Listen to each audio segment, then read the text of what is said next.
बिस्मिल्लाहिर्रहमानिर्रहीम। अस्सलाम वालेकुम। आज मैं सूरत अल-बकरा की पहली 2 आयत को तर्जुमे और तफसीर के साथ बयान करूंगी।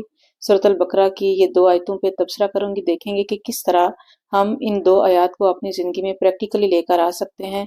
कैसे हम अल्लाह ताला की किताब कुरान पाक जो कि हमारी हिदायत के लिए नाज़िल हुई, इससे फ़ायदा उठा सकते हैं। व्यूअर्स, सूरत अल-बकरा की बहुत अहमियत है। जिस घर में सूरत अल-बकरा को पढ़ा जाता है उस घर में ना ही जादू का असर होता है और ना ही शैतान उस घर में दाखिल होता है। इस तरह घर के अफराद में इत्तेफाक, मोहब्बत, प्यार रहता है। नेज़ ये कि जिस घर में लड़ाई झगड़े हों उस घर में सूरत अल-बकरा की तिलावत करनी चाहिए।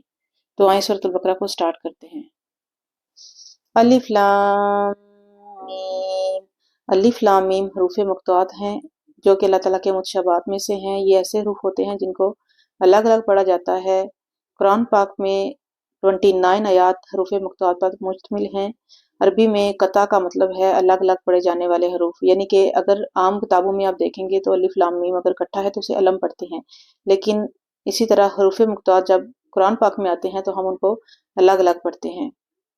अलिफ लाम मीम ऐसे हरूफ हैं जिनका इल्म सिर्फ अल्लाह ताला को पता है। अलिफ लाम मीम भी हिकमत से भरा हुआ है, यानी कि ये वर्ड्स पढ़ने के बाद एक बात तो मेरे जहन में आ गई, बल्कि अच्छी तरह बैठ गई है कि क्योंकि हम कुरान पाक का मुतालिया करने जा रहे हैं तो हमें ये बात याद रखनी चाहिए कि इसमें कुछ हरूफ ऐसे आएंगे जिनकी हमें समझ नहीं आएगी, लेकिन फिर भी हमने अल्लाह पर भरोसा रखना है, किसी किस्म के शक शुबे में नहीं पड़ना। ज़ालिका तुम वो देखो, अल किताब किताब। याद रखिएगा कि कुरान पाक में अल किताब कसरत से इस्तेमाल किया गया है। अल कुरान का मतलब है बार बार पढ़ी जाने वाली किताब यानी कि कुरान पाक, और अल किताब का मतलब है कि लिखी हुई किताब, जो कि कहाँ लिखी गई है? लोहे महफूज में। सो इसमें नबी करीम सल्लल्लाहु अलैहि वसल्लम को मुहातब हो के अल्लाह ताला ये कह रहे हैं कि तुम वो किताब देखो।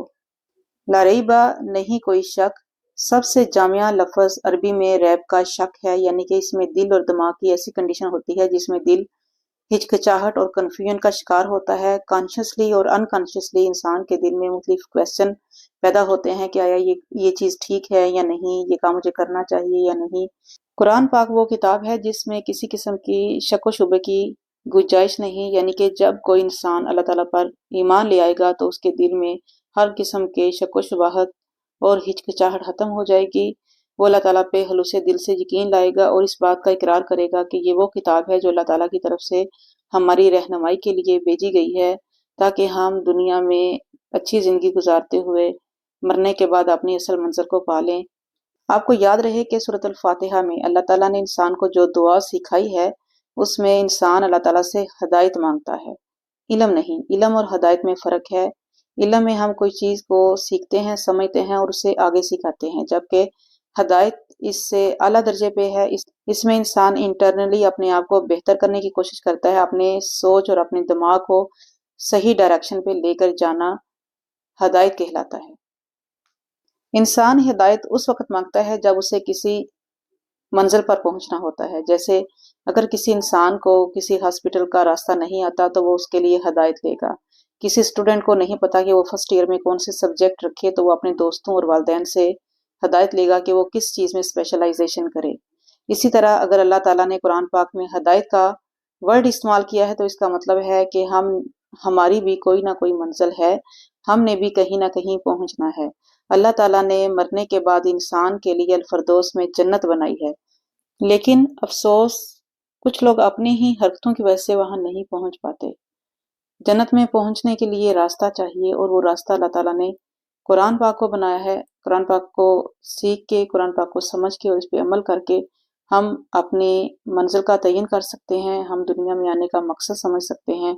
इसीलिए अल्लाह ताला ने कुरान पाक को हदायत का सरचश्मा कहा है और इसलिए हम पे वाजिब है कि हम कुरान पाक को समझें और इस पे अमल करने की कोशिश करें।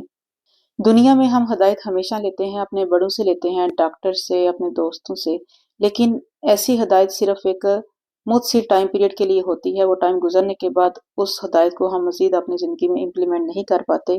जैसे कि डॉक्टर एक बीमार शख्स को हदायत देता है कि तुमने कौन सी चीज़ खानी है और कौन सी नहीं और कब तक वो मेडिसिन का इस्तेमाल करना है, लेकिन जब वही मरीज़ सेहतमंद हो जाता है तो उसको मज़ीद डॉक्टर की इंस्ट्रक्शन की ज़रूरत नहीं पड़ती। لیکن اللہ تعالیٰ نے قرآن پاک میں جو انسان کو ہدایت دی ہے وہ اس کی پوری زندگی کے لیے ہے، چاہے وہ جوان ہے، چاہے بوڑھا ہے، چاہے بیمار ہے، چاہے صحت مند ہے، کسی بھی مرحلے میں ہے۔ اللہ تعالیٰ کی ہدایت انسان کی زندگی میں ہمیشہ اپلائی ہوگی۔ آپ کے حال بدلیں گے لیکن ہدایت کا حال کبھی نہیں بدلے گا، کیونکہ اللہ تعالیٰ نے ہمیں پیدا کیا، اللہ تعالیٰ بہتر جانتے ہیں کہ ہمارے لیے کیا اچھا ہے اور کیا نہیں۔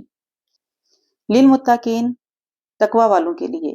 تقوی انسان کے دل کی وہ کنڈیشن ہوتی ہے جس میں انسان اللہ تعالیٰ کے ڈر سے گناہوں کو چھوڑ دے اور زندگی کو بامقصد گزارے۔ جس کے دل میں یہ احساس ہوتا ہے کہ زندگی کو احتیاط سے گزارنی چاہیے، اس کو ہدایت مل جائے گی، اور لاپرواہ انسان کو ہدایت نہیں ملے گی، چاہے وہ اس کتاب کا کتنی دفعہ مطالعہ کرے، حفظ کر لے یا اس کو ترجمے کے ساتھ پڑھے، جب تک وہ اپنے عمل کو نہیں بدلے گا اس کو ہدایت نہیں ملے گی۔ عبادات ضرور کیجئے، لیکن اگر آپ چاہتے ہیں کہ آپ کو ہدایت ملے تو خصوصاً اپنے معاملات پہ توجہ دیں۔ 3 قسم کے لوگوں کو ہدایت نہیں ملتی اور نہ ہی وہ تقوی کی کیٹیگری میں آتے ہیں۔ نمبر 1 پہ وہ لوگ جو اپنے کمفرٹ زون میں رہتے ہیں، وہ می، مائی سیلف اینڈ آئی کے فارمولے پہ عمل کرتے ہیں۔ ایسے انسان کو اللہ تعالیٰ کی طرف سے ہدایت نہیں ملتی اور نہ ہی ایسے لوگ دنیا میں کامیاب ہو سکتے ہیں۔ نمبر 2 پہ سیلفش لوگ آتے ہیں۔ جو شخص صرف اپنا سوچتا ہے زندگی اسے بار بار گراتی ہے۔ یہ ایسے انسان ہوتے ہیں جو اپنی ذات سے باہر نکل ہی نہیں پاتے اور نہ ہی کسی کے کام آتے ہیں۔ نمبر 3 پہ وہ لوگ آتے ہیں جو ہمیشہ ماضی میں رہتے ہیں، حال چاہے کتنا بھی اچھا ہو ماضی کو یاد کرتے رہتے ہیں، جس کی وجہ سے وہ اپنی پریزنٹ لائف میں کوئی فائدہ حاصل نہیں کر پاتے۔ یہ بھی ایسے لوگ ہوتے ہیں جو کہ اللہ تعالیٰ کی ناشکری کرتے ہیں۔ اور سب سے اہم بات یہ کہ متقی انسان اپنی نیت کو ہمیشہ صحیح ڈائریکشن میں رکھتا ہے۔ وہ جو کام بھی کرتا ہے اللہ تعالیٰ کی رضا کے لیے کرتا ہے اور حتی المکان کوشش کرتا ہے کہ اللہ تعالیٰ کی ناراضگی سے بچا رہے۔ اسی لیے اللہ تعالیٰ نبی کریم صلی اللہ علیہ وآلہ وسلم سے مخاطب ہو کر کہہ رہے ہیں کہ یہ وہ کتاب ہے جس میں کسی قسم کا کوئی شک نہیں، لیکن اس میں ہدایت صرف ان لوگوں کو ملے گی جو متقی ہوں گے، جو اپنی زندگی کو بامعنی گزاریں گے، کیئرلیسنس کا مظاہرہ نہیں کریں گے۔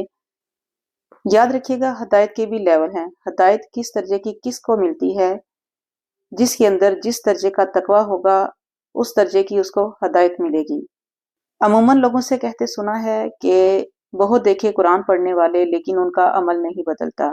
اس کی خاص وجہ یہ ہے کہ موسٹلی لوگ اس نیت سے قرآن پاک پڑھتے ہیں کہ اسے سیکھیں اور لوگوں کو صرف عزت کے لیے سکھائیں کہ لوگ ہماری عزت کریں اور ہمیں بہت عالم فاضل سمجھیں، جبکہ انسان خود پریکٹیکلی اپنی لائف کو چینج کرنے کے لیے کوشش نہ کرے تو اس کا عمل کیسے بدلے گا؟ جیسے آپ بنجر زمین میں 1000 دفعہ کوشش کرو پھل پھول لگانے کی پانی کے ذریعے، لیکن اس میں پھل پھول نہیں اگیں گے۔ اس میں پانی کا قصور نہیں بلکہ اس زمین کا قصور ہے۔ اسی طرح اگر آپ چاہتے ہیں کہ آپ قرآن پاک سے ہدایت حاصل کرو تو آپ کو متقی ہونا پڑے گا۔ آپ کو اپنی زندگی کا ہر لمحہ بڑا سوچ سمجھ کے گزارنا پڑے گا، کیونکہ جو لمحہ گزر جائے گا وہ واپس نہیں آئے گا۔ اس لیے ہمیں اللہ تعالیٰ سے دعا کرنی چاہیے کہ میرے اللہ تعالیٰ ہمیں متقی بنا دے تاکہ ہم تیری کتاب یعنی کہ قرآن پاک سے صحیح معنوں میں ہدایت حاصل کر کے اپنی زندگی کو بہتر کر سکیں اور مرنے کے بعد اپنا اصل مقام یعنی کہ جنت الفردوس پا لیں۔ انشاءاللہ نیکسٹ ویڈیو میں سورۃ البقرہ کی 3 آیت پہ تبصرہ کریں گے۔ تب تک کے لیے مجھے اجازت دیں۔ اللہ حافظ۔